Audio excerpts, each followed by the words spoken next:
सोचो, अगर तुम एक ऐसे रास्ते पर सफ़र कर रहे हो जहाँ 15 किलोमीटर तक ना कोई रोशनी हो, ना आवाज़, ना इंसान, ना ज़िंदगी का कोई निशान, और फिर बीच अंधेरे में एक जगमगाता मुसाफिर खाना नज़र आए। ऐसा मुसाफिर खाना जो सिर्फ रात के 12 से 3 के बीच दिखाई देता हो, और जो अंदर जाए वो कभी बाहर ना आए। ये कहानी है उसी रास्ते की।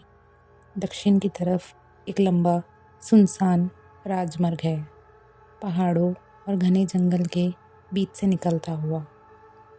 रात को वहाँ हवा भी धीरे चलती है, जैसे उसे भी जल्दी ना हो। गाड़ी की रोशनी के अलावा वहाँ कुछ भी जिंदा महसूस नहीं होता। लोग कहते हैं उस रास्ते पर चलने वाले मुसाफिर अक्सर एक गलती कर देते हैं, वो वहाँ रुक जाते हैं।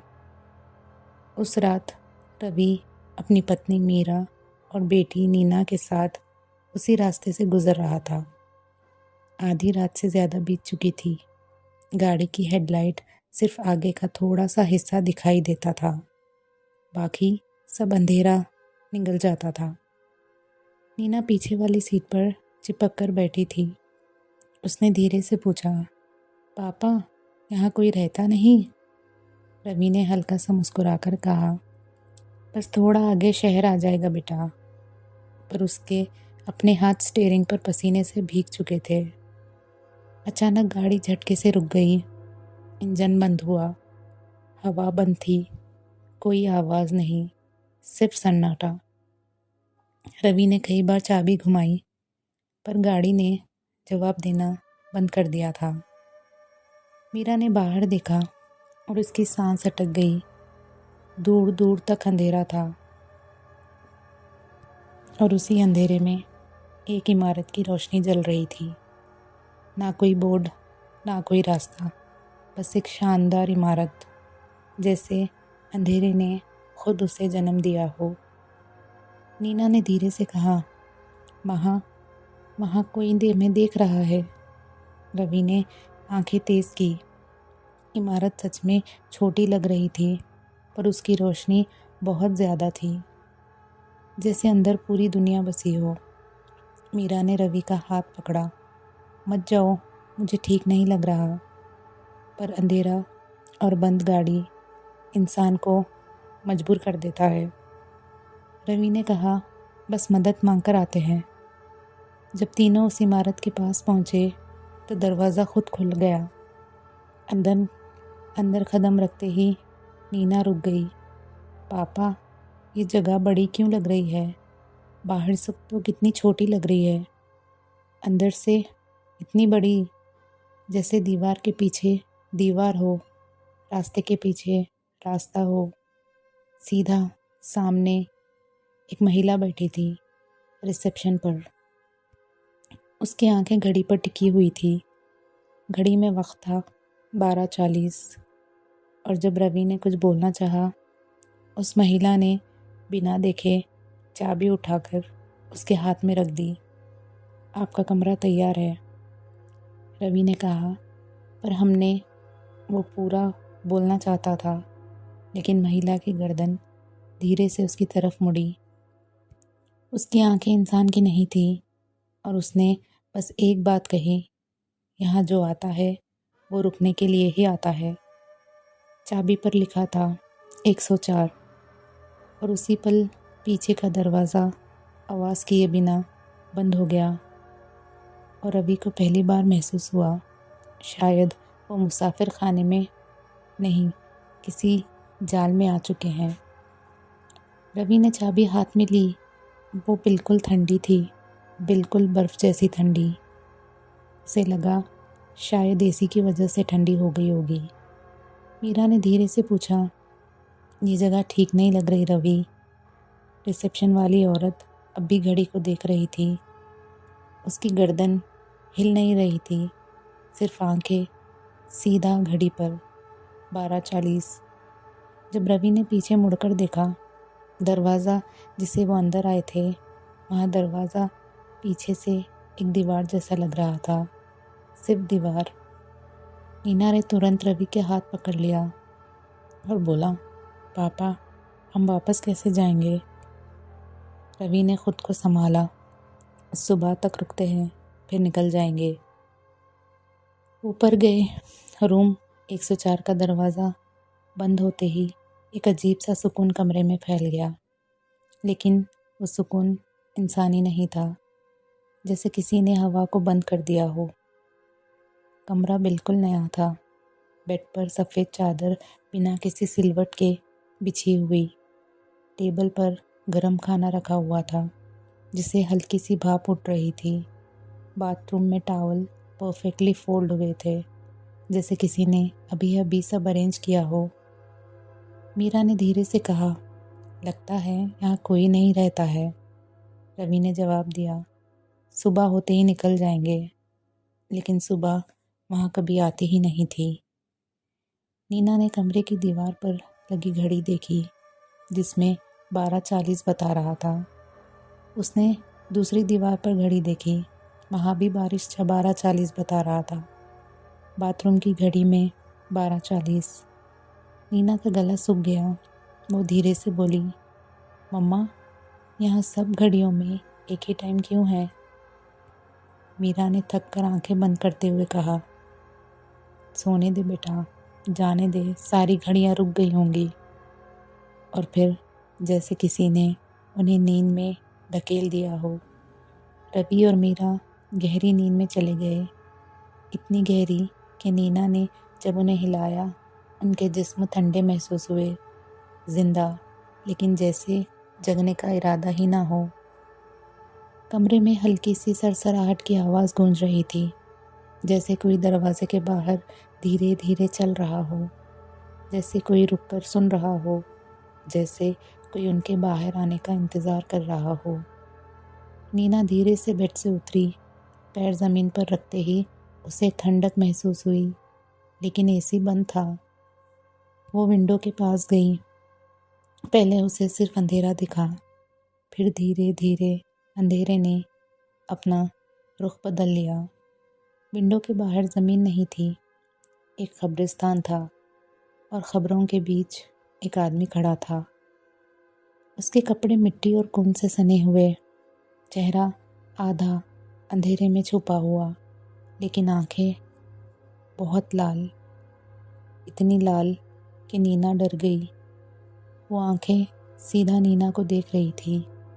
वो आदमी हिला नहीं, बस देखता रहा, जैसे वो जानता हो कि नीना भी उसे देख रही है, जैसे वो इंतज़ार कर रहा हो कि नीना दरवाज़ा खोले। नीना की सांस अटक गई।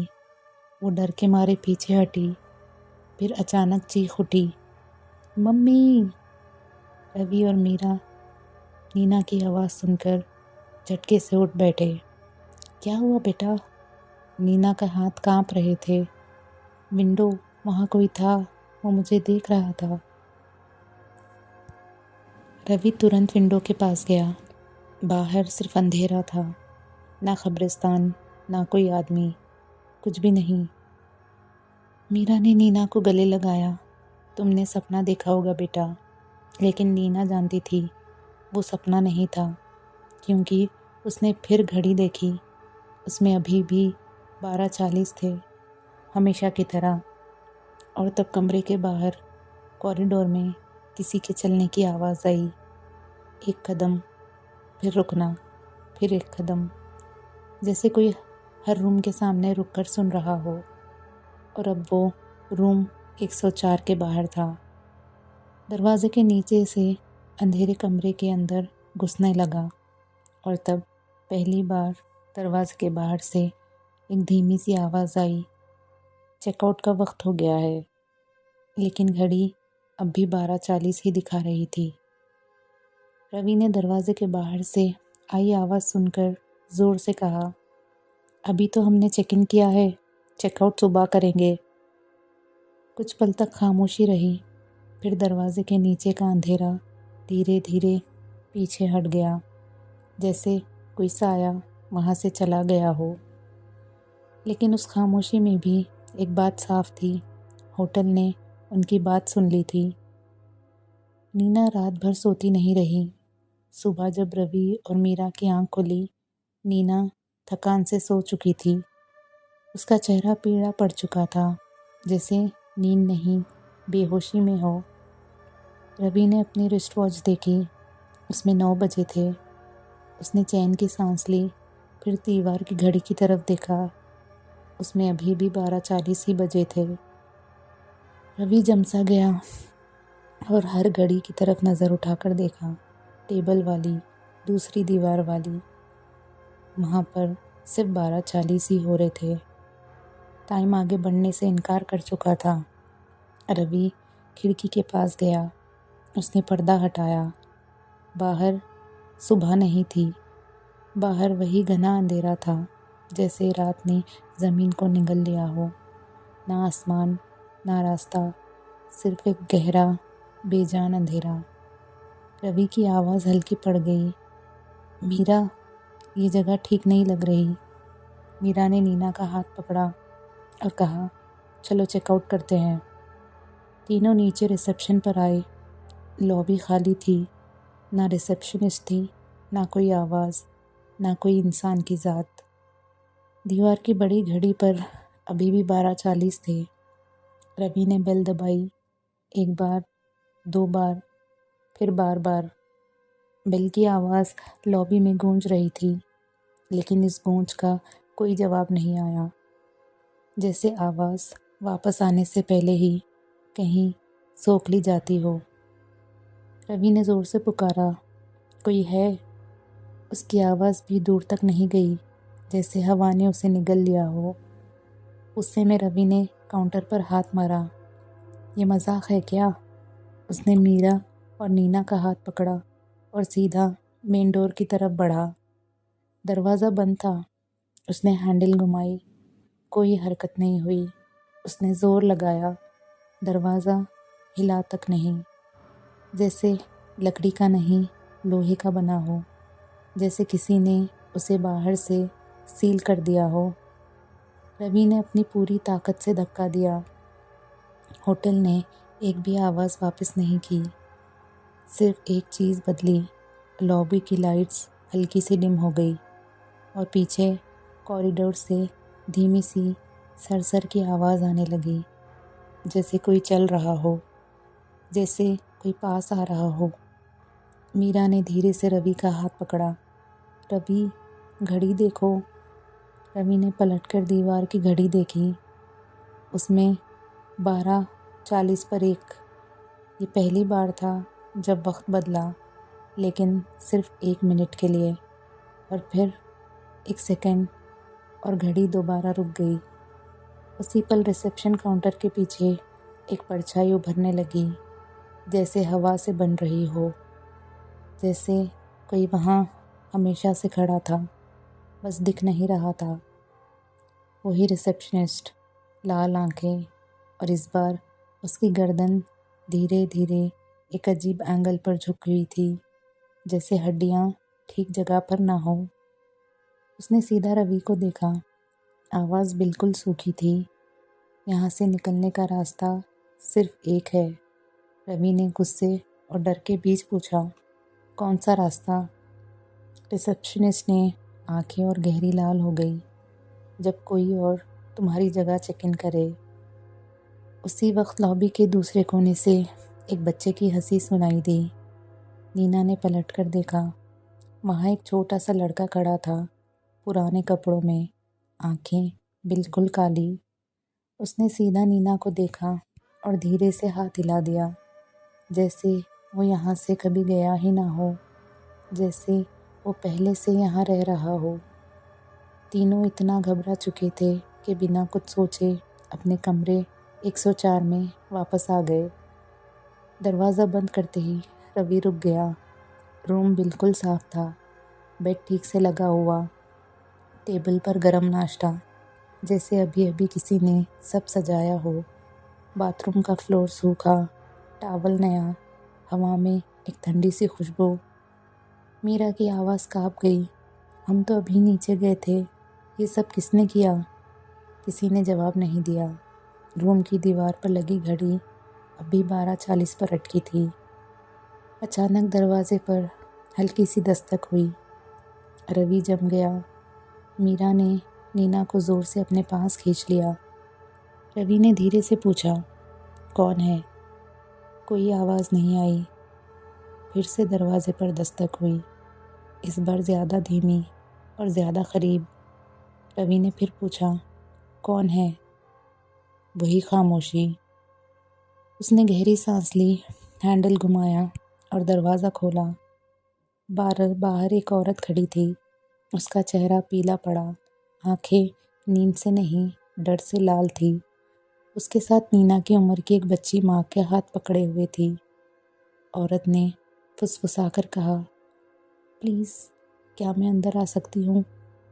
रवि ने सीधा जवाब नहीं दिया, लेकिन उसकी आंखों में वही डर था जो उन तीनों के दिल में था। उसने दरवाज़ा खोल दिया। औरत धीरे से अंदर आई, सोफे पर बैठ गई। बच्ची चुपचाप नीना के पास जाकर बैठ गई। क्या नाम है तुम्हारा? नीना ने हल्की आवाज़ में पूछा। काया, उसने कहा।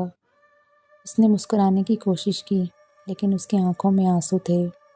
औरत ने कहा, मैं शाइला हूँ और ये मेरी बेटी काया। हम यहाँ 3 रात से अटके हुए हैं।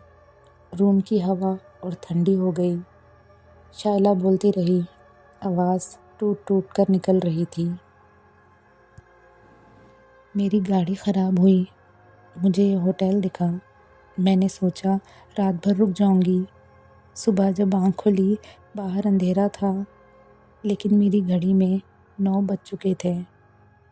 मैंने चेकआउट करना चाहा, लेकिन यहाँ कोई चेकआउट करता ही नहीं। उसने दरवाजे की तरफ देखा, फिर धीरे से कहा, मैंने और काया ने हर कॉरिडोर देखा, हर रूम देखा, हर दीवार देखी। कोई रास्ता नहीं है, सिर्फ वही दरवाज़ा जिसे हम अंदर आए थे, वही एक रास्ता है। रवि की सांस तेज़ हो गई। शैला ने धीरे से कहा, यहाँ की हर घड़ी सिर्फ एक ही वक्त बताती है, 12:40। वही वक्त जब हमने चेक इन किया था। रवि को याद आया कि जब उसने और मीरा ने चेक इन किया था, तब भी 12:40 ही बजे थे। काया ने नीना की तरफ देखा। तुम्हें भी वो आदमी दिखा था? नीना ने सर हिलाया। हाँ, लेकिन मम्मी पापा बोलते हैं वहाँ कोई नहीं था। काया की आवाज़ बहुत धीमी हो गई। मुझे लगता है हम 12:40 पर ही वहाँ से बाहर जा सकते हैं। रूम में खामोशी जम गई। नीना ने धीरे से कहा, मुझे भी लगता है हमें उस वक्त दरवाज़ा खोलना चाहिए। रवि, मीरा और शैला एक दूसरे को देखते रहे और उन्होंने कहा, शायद यही रास्ता था, या शायद यही जाल। वक्त गुजरने लगा, या शायद रुक गया। होटल की हर घड़ी 12:40 से हिलने को तैयार नहीं थी। खिड़की के बाहर वही अंधेरा, जैसे रात ने अपनी सांस रोक ली हो। काया और नीना थककर सो गई। एक बार रूम सर्विस की हल्की सी दस्तक हुई। रवि ने दरवाज़ा खोलने की हिम्मत नहीं की। आवाज़ खुद ही ख़त्म हो गई। रवि अपने रिस्ट वॉच देख रहा था। रात के 12 बजे, फिर 12:30। उसकी धड़कन इतनी तेज़ हो गई कि उसे लगा होटल सुन लेगा। जैसे ही सेकंड हैंड 12:40 के करीब आई, रूम की लाइट्स हल्की सी झिलमिलाई। रवि ने धीरे से कहा, अब। तीनों ने बच्चियों को गोद में उठाया। दरवाज़ा खोला। कॉरिडोर बिल्कुल खाली था। नीचे लॉबी तक उन्होंने कदमों की आवाज़ भी अजीब लग रही थी, जैसे फर्श ने उसे अपने अंदर दबा लिया हो। मेन डोर के पास पहुंचकर रवि रुक गया। उसने हैंडल पकड़ा। उसने धीरे से घुमाया और इस बार दरवाज़ा खुल गया। तीनों ने एक पल भी पीछे नहीं देखा। वो भागे, सीधा भागे। सीढ़ियाँ, रास्ता, अंधेरा, हवा, सब कुछ धुंधला था, जैसे कोई पीछे से देख रहा हो लेकिन पकड़ नहीं रहा। वो भागते रहे। 1 किलोमीटर, 2, फिर 3। सांस टूट रही थी, पैर जल रहे थे। फिर अचानक उन्हें स्ट्रीट लाइट दिखी। दूर से गाड़ी की आवाज़ आई। कुत्ते भौंक रहे थे, लोग और जिंदा दुनिया। गहरी सांस लेते हुए वो तीनों बच्चियों के साथ रुक गए, ज़मीन पर बैठ गए। पहली बार उन्हें लगा वो बच गए। उन्होंने एक दूसरे का शुक्र अदा किया और अपने अपने घर लौट गए, एक कसम के साथ। अब कभी किसी सुनसान जगह, किसी अनजान होटल में रात को चेक इन नहीं करेंगे। लेकिन रवि की रिस्ट वॉच आज भी कभी कभी रुक जाती है 12:40 पर।